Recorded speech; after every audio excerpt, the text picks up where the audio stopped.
Hello, Silly Linguistics. Wait, I'm Silly Linguistics. Y'all are the audience. I'm sorry. Let's start over. Let me introduce myself, because I don't think I adequately did that the very first video in which I introduced myself.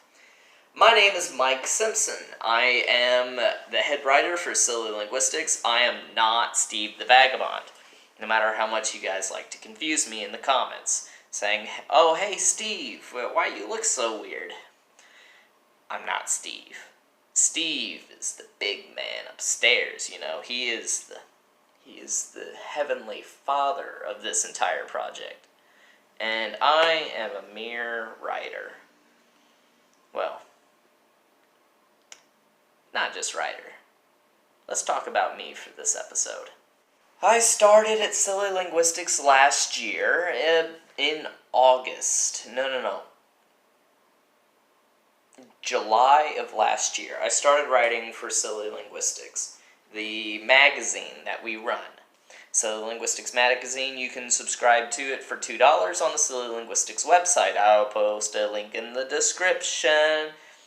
It is a wonderful magazine, and it has only gotten better since I came onto the project. I stepped back from actually writing for it so I could develop a second magazine for Silly Linguistics called Nebula Tales.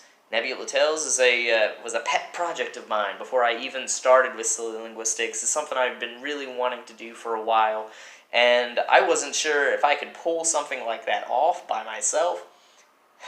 Spoiler alert, I didn't. I couldn't. It was a lot of effort just trying to put together what I could put together. And as I was writing for Silly Linguistics, and I was making a little bit of money on the side from it as well, I realized that I wasn't always interested in the linguistic part. I wrote and interviewed several people for the magazine, and those personal touches was what really brought me to the fold. I really enjoyed hearing everybody's perspectives in the world, and just enjoyed it in general. There we go. Now I'm just a little bit more on center. My bad. I didn't realize I was off center until just now. Anyway, Nebula Tales started off as Nebula Ad Nauseam. It was going to be a magazine of new age writing, horror stories and sci-fi, weird tales, kind of in the vein of Pulp Fiction magazines back in the old days, like I'm talking 40s and 50s. And I was really inspired by a tale that I heard from about Isaac Asimov, who started off, he was a pretty good writer, and there was this person who, the editor of this magazine, I cannot remember which one for the life of me, he asked Isaac Asimov to write a story for the magazine, and then the story got published after months of editing and work from the editor of the magazine in order to make it a better story, to make him a better writer. And that was the original goal of Nebula Tales, Nebula Ad Nauseam, was to take young writers and make them better writers through effort and hard work and helping them in that journey. Now, obviously, it's not something that that one person can do, and I have an absolutely fabulous editor named Jessica.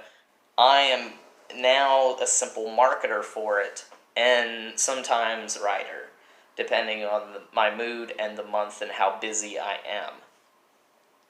I took on a full... I was working nights for the longest time. At a pharmacy. I was a janitor. I was making... starting out, I made like $9 an hour. I wasn't making too much. I was making like $9 an hour. I was just coming off this gigantic alcoholic stint when I first started there. And I was interested in putting together my ability really to write, because I have 6 books on Amazon, 5 books of poetry, and 1 novel.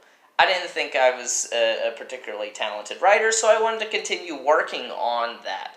I wanted to continue being able to put myself above where I was in my writing ability. So on nights, I constantly practiced writing. Constant. I was constantly writing, and I wrote several short stories, several poems, and I kept improving. I insisted on feedback. Like, I would ask these random members of these writing groups, hey, how is this? How would you word this? Could you edit this for me? Could you tell me how I can make this story better? Because I've always wanted to have progress within myself. The ability to improve oneself is probably the most important aspect of life that one could have. You need, as the famous David Bowie once said, changes, turn and face the strange. And I have always lived that motto. Now, linguistics started coming in near the beginning of last year. I was still on nights, and I decided that I was going to learn French. And, oh boy, I decided that it was going to be a 3-month challenge, like I kept seeing on the internet because of the great Benny Lewis, obviously. I already spoke Spanish. Not a lot of Spanish, not very good Spanish at times. I needed constant practice in the language in order to keep up with it. But we have several Hispano-hablantes that come into work on nights and days. Like now that I'm on day shift, we had several people on nights who came in, and I practiced my Spanish with them until I got back up to a really comfortable level with it. And like I said before, constant improvement is everything. So, I take it upon myself to try to speak with everybody who can speak Spanish. I ask, hey, can I practice with you? Can I improve myself with you? And I have been improving it ever since, and my Spanish is at a pretty good level for a white kid who never thinks about studying anymore. And right now I'm learning Portuguese. French, I studied French for 3 months. It was mind-boggling. I don't like the pronunciation system. I'm a little deaf in one ear, so it's kind of hard to figure out what people are saying sometimes, and the inability to hear everything pronounced definitely set me back quite a bit in French. I wasn't sure how to study or what to study. I was just kind of going with it. I listened to several podcasts. On night shift, I was able to listen to my French podcasts for a while, at least, until they told me I couldn't do that anymore. But it was very nice. It was very nice being able to learn some of these phrases, and I still know a bit of French, not a lot of French. I grew pretty burnt out on it after about 3 months of being on night shift and studying every night. I moved my way over to German, and I studied that for about 2 weeks. German is such an interesting and fun language, but it really just... I tried studying German a few years back, whenever I was 19, and yeah, it was fun for a bit, but it didn't really hold my attention. And this time around, it didn't hold my attention either. I moved on to Turkish. I studied Turkish for about 3 weeks or 4 weeks-ish, and then I was like, well, okay, I'm going to pause on language learning for a bit. I feel like with this constant practice in Spanish, I was doing a lot better with it, and that's all I really needed at the moment. And then I saw a job opening for a writing position with Silly Linguistics, and I was like, oh boy, this is perfect. I have always wanted to write for a magazine. I've submitted quite a few short stories of mine, short stories and poems to various publications, and I always got rejected. So, to my surprise, I didn't get rejected at Silly Linguistics, and I was like, oh boy. And then I got paid. This is the first time I've ever been paid for my writing. Thank you, Steve the Vagabond. You were amazing. And 4 at the time. I studied Mandarin for 2 months in the middle of this. About 2 to 2.5 months. And I eventually gave up on that because I was really burnt out on language learning. I was just doing it because I found it really interesting, and I had quite a few materials for it. And then I got a best friend in mainland China now. He was really cool. We video chatted some, and he helped me with some pointers. And in goes Silly Linguistics. I started writing for multiple months at a time, and then after a bit, Steve the Vagabond emailed me one day and was like, "Hey, do you want to take over for the podcast?" And I was like, "What?" I was so confused at the time. I was like, "What do you... me? Why me? Who am I?" He was like, "You write the most for me." And I was like, "Oh, really?" I didn't, I had done it 3 or 4 months in a row, and apparently I was the writer who wrote every month consistently for him, and I honestly didn't think about that. I did not think about that at all. And he asked me to do the podcast, and I was like, "Okay, yeah, I can potentially do that." I know very little about editing, audio, and he said, "No, I'll do that for you. I've got that part. All I need you to do is to find people, make the podcast, and send it to me." And I was like, "Okay." And it was easier said than done. My God, trying to arrange an interview with somebody halfway across the world was very intense. It took a lot of effort to try to set up one podcast. And I was working 40 hours a week at I was working 80 hours a week because of the way that it worked. I worked 1 week on, 1 week off, so I worked 80 hours in a single week. And by the time I got off from that week, I was absolutely drained inside. I was dead. I could not even really think straight. And so I was doing my best trying to set up all these podcasts and interviews and whatnot, and then I started slacking on it quite a bit. I just could not do it. I just could not do it for an intense amount of time. I started getting advice from other people on what I could do in order to start making extra money on the side. Nebula ad nauseum kept popping up. I already had quite a bit of coursework on it. I already had quite a few stories that I had already put together. I had some poems I wanted to throw in if that would have been enough.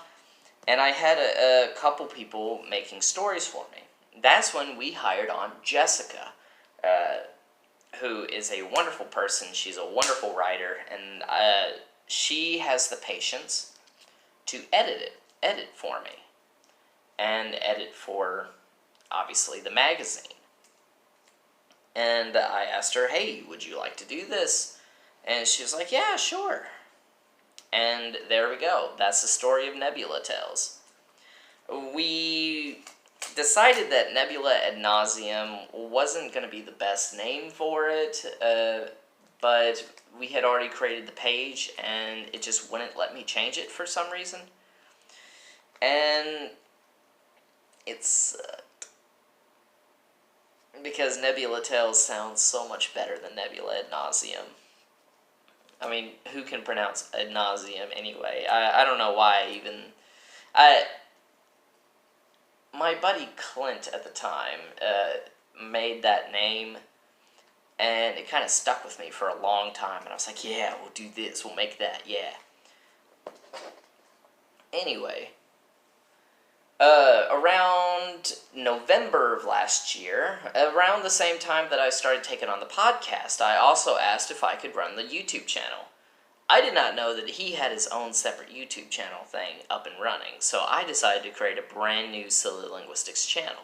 And we decided that he was going to post his own stuff on that channel, and I was going to post my own stuff on this channel. I wasn't entirely sure what I was going to be doing with this channel, honestly. Like, yeah, educational content, but educational content all the time, that kind of wears a person down. I wanted to post the things that I wanted to post. So I love trying out apps, language learning apps.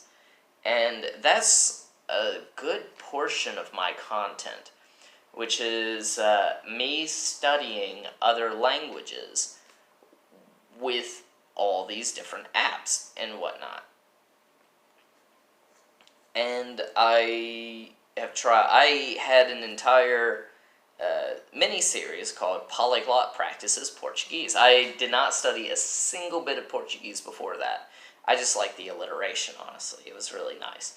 And that probably had been the most successful little series that we had going on until I made the Minecraft in Portuguese series on this channel, which hit so many extra views. But that's because we're in the middle of Minecraft mania. For the people in the future watching this and who are like, "Oh, Minecraft again?" Yeah. This video was taken in the middle of Minecraft mania, which is always fun. I love Minecraft, and I plan on doing more with it.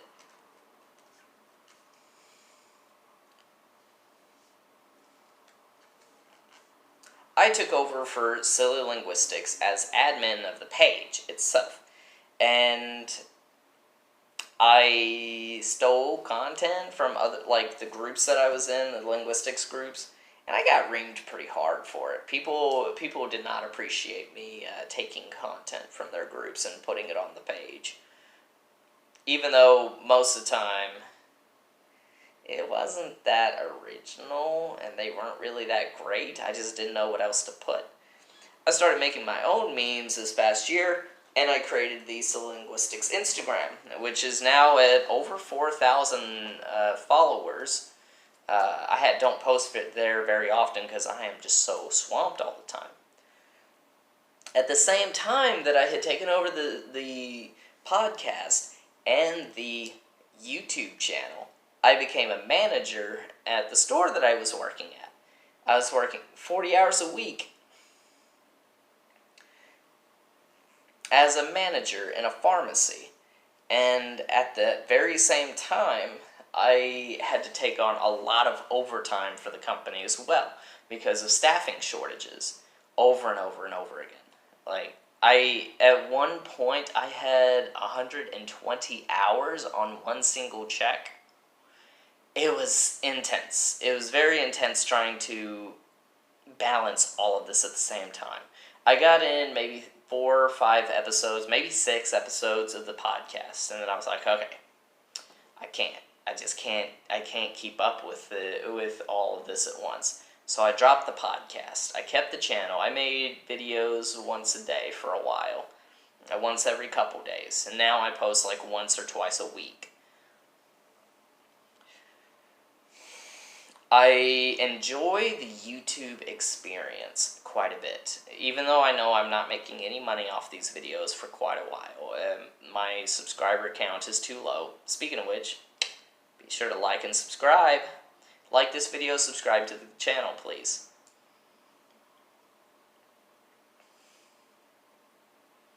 And now, Nebula Tales launched in January, and our sales have been somewhat successful.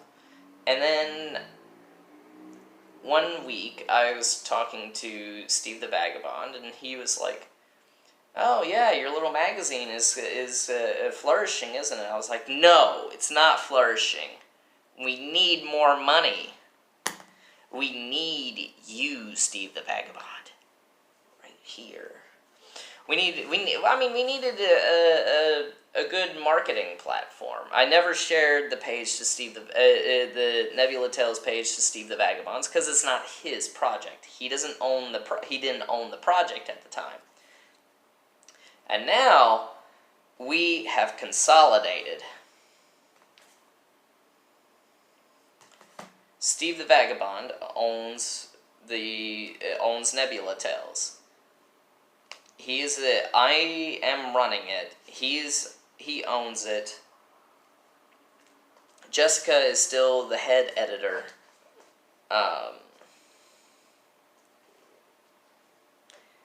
And we donate 10%, between 10 and 15% of our earnings to a cat shelter in Macedonia, which is very exciting. I love all the work that they do in the area. They're very sweet people. Every time I talk with them, they're overwhelmingly nice about their operation. And who doesn't love an animal? I love animals so much. Oh my god. If you could see my timeline, it's full of animal groups. It's really weird. It's like a mix between polyglot groups and environmental memes, and it's like, what's going on half the time? Sometimes I don't even understand what I'm looking at. I'm like, I don't know what this means.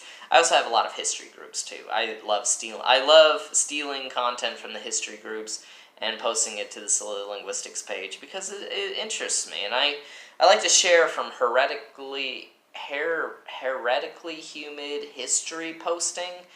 I love taking that page and sharing it to Silly Linguistics because they always make really good memes.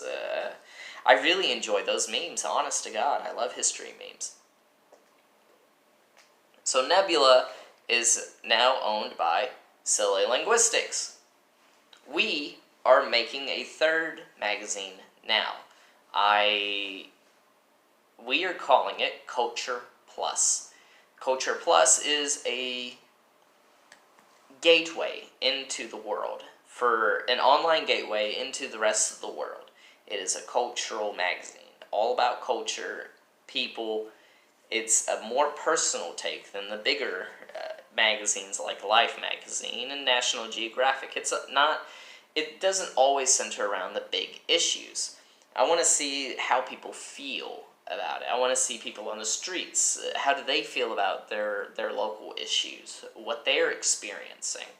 I want to know what people do everywhere. I want to know what people do for fun. What is the nightlife like? What is the education like there? What is it like growing up in your city? And that is why I'm founding this magazine. And Silly Linguistics, Steve the Vagabond, is going to be owner of the magazine as well.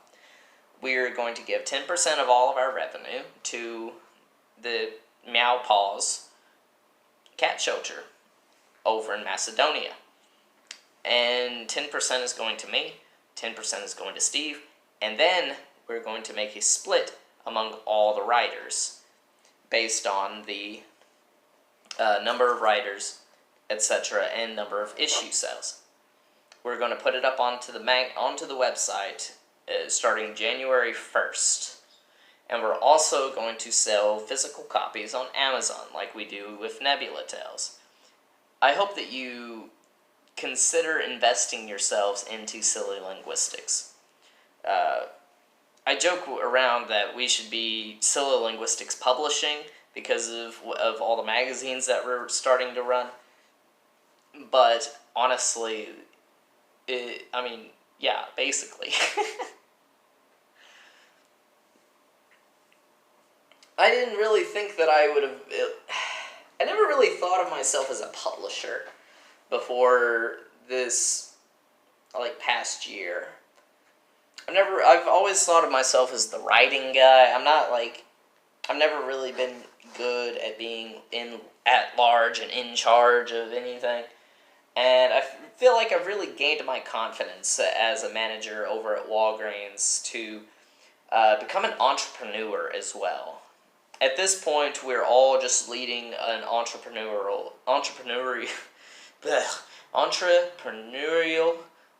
lifestyle. I really enjoy working with everybody.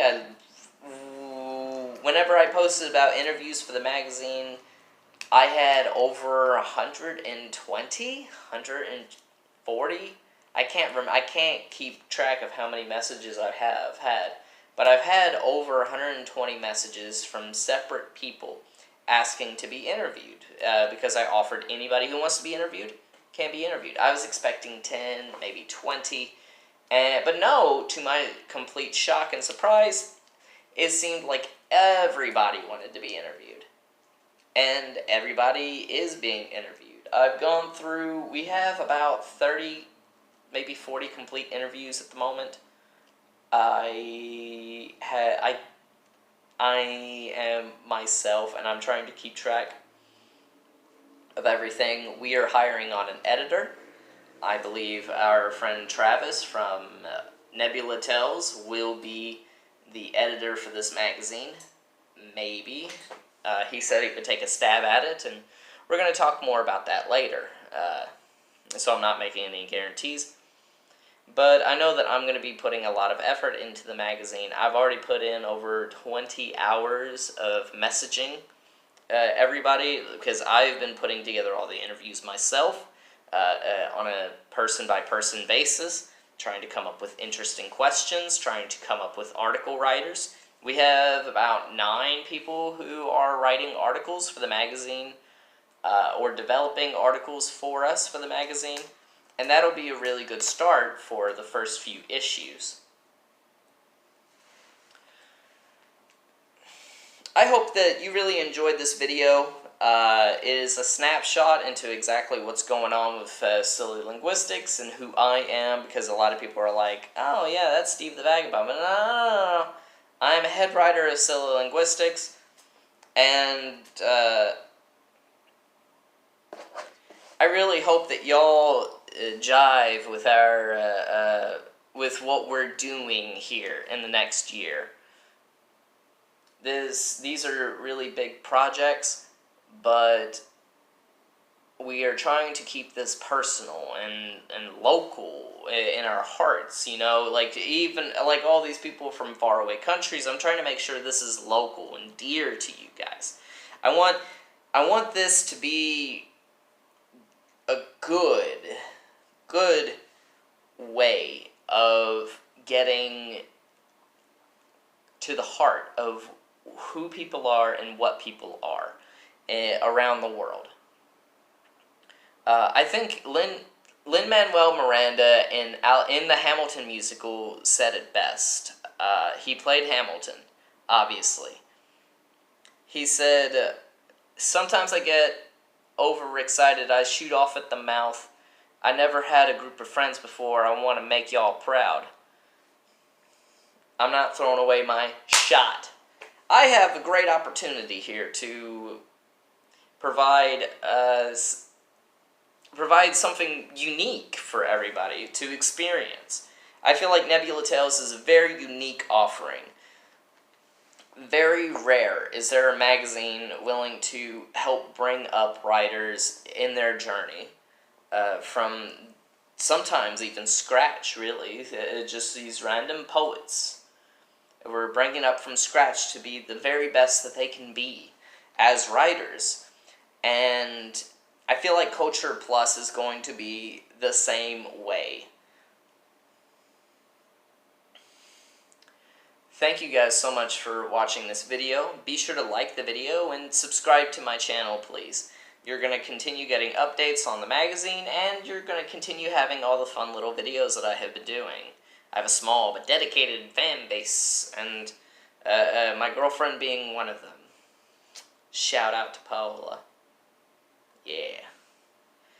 Have a great night, everybody. I've got to go get some sleep before work.